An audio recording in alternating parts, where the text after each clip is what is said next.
এই ফ্রেশ যে উইকেটটা আপনারা দেখতে পাচ্ছেন, সামান্য ঘাসও আছে এবং আমরা যদি একটু জুম করে দেখাই, একটু কাছে যাই, উইকেটের আরেকটু কাছে গেলেই খুব স্পষ্টতই বোঝা যাচ্ছে যে উইকেটে কিন্তু খুব ভালো পরিমাণে ঘাস আছে এবং হয়তোবা ম্যাচ শুরু হতে এখনও বেশ কিছু সময় যেহেতু বাকি আছে, আজকের দিনের কিছু অংশ সহ আগামীকালকের সকালের কিছু অংশ, তাই এই সময়টার মধ্যে কিছুটা ঘাস কাটা হলেও খুব যে ঘাস থাকবে সেটা কিন্তু স্পষ্ট। এবং আজকে ঠিক দুপুরের দিকে নিউজিল্যান্ড দল তারা কিন্তু আসলে এই উইকেটটা দেখে আমার কাছে মনে হয়েছে তারা একটু অবাক হয়েছে এবং তারা প্রথমে একজন উইকেট দেখতে এসে এরপর আরও 2-3 জন দেখতে এসছে তার ডাকে, কারণ এর আগের যে উইকেটে খেলা হয়েছিল সেই উইকেটের সঙ্গে এই উইকেটের বেশ বড় একটা পার্থক্য আছে।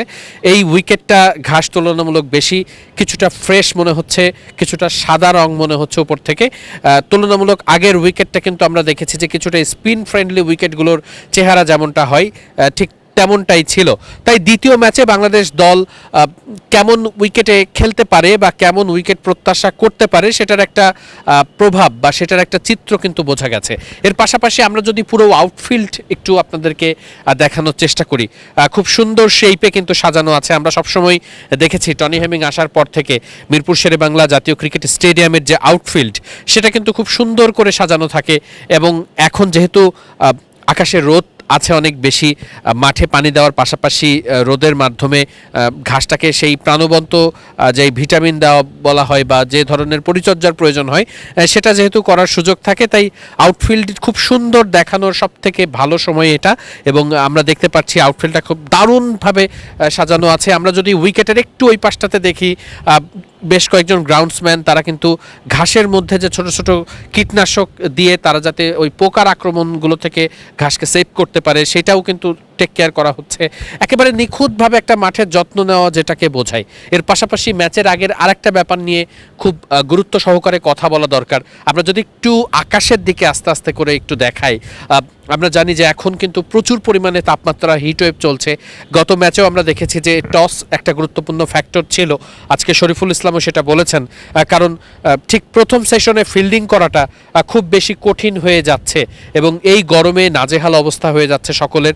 সেইখানে আমরা আকাশের যে অবস্থাটা এখন দেখছি যে এই আজকে এবং আগামীকাল 2 দিনই কিন্তু আকাশ এমন ধূসর বা কিছুটা মেঘলা থাকতে পারে এবং সে কারণেই ভ্যাপসা গরমের যে ব্যাপারটি সেটি কিন্তু আসলে থাকবে এবং সেই কারণেই টস খুব গুরুত্বপূর্ণ একটা ফ্যাক্টর হতে পারে।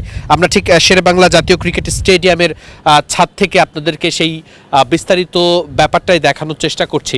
যেহেতু 50 ওভারের ম্যাচ বা ওয়ানডে ফরম্যাটের ম্যাচ, এই ধরনের ম্যাচে কিন্তু আমরা সবসময় দেখি যে টস খুব গুরুত্বপূর্ণ ফ্যাক্টর হতে পারে, আবহাওয়া খুব গুরুত্বপূর্ণ ফ্যাক্টর হতে পারে, এমনকি কোন কন্ডিশনে খেলা হচ্ছে সেই ব্যাপারগুলোও খুব গুরুত্বপূর্ণ হতে পারে।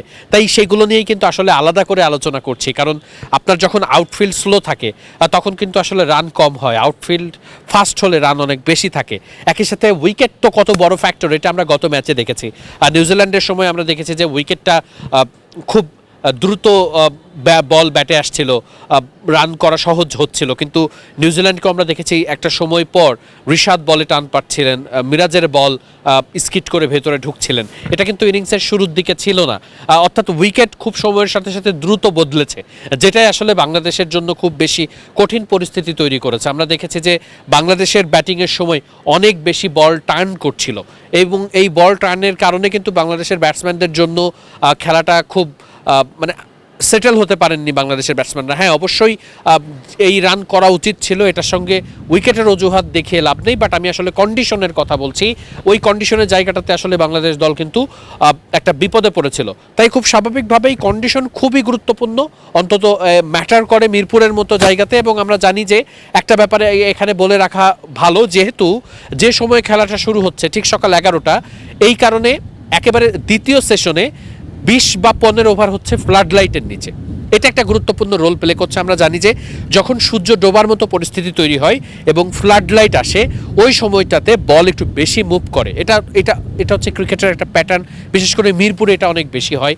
এবং ওই সময়টাতেই দ্বিতীয় সেশনে যারা ব্যাটিং করে তাদের ওই সময় 10 ওভার ব্যাটিং করতে হয়। এটা কিন্তু আসলে যারা বিপক্ষ দল থাকে তাদের জন্য খুব প্লাস পয়েন্ট। তাই টসটা খুব গুরুত্বপূর্ণ ফ্যাক্টর। এই কথাটা আজকে শরীফুল ইসলামও বলেছেন। এমন অজস্র কারণ আছে, আমি জাস্ট একটা কথা বললাম, কারণ এটা কন্ডিশনের সাথে সম্পর্কিত, এটা মাঠের পরিবেশের সাথে সম্পর্কিত। তাই দ্বিতীয় ম্যাচে নিউজিল্যান্ডের বিপক্ষে বাংলাদেশ দল অবশ্যই জিততে চাইবে, বাংলাদেশের জেতা উচিত শক্তির বিবেচনায়, সামর্থ্যের বিবেচনায়, কিন্তু তার আগে অবশ্যই এই কন্ডিশন সম্পর্কে আত্মস্থ করাটা খুব জরুরি। নিউজিল্যান্ড প্রথম ম্যাচে সেটি করতে পেরেছে, বাংলাদেশ হয়তোবা সেভাবে পারেনি এবং বাংলাদেশের ব্যর্থতার জায়গাটাও অনেক ছিল। তবে সিরিজ জিততে হলে বা সিরিজের কামব্যাক করতে হলে এখন আর হাতে খুব বেশি সময় নেই।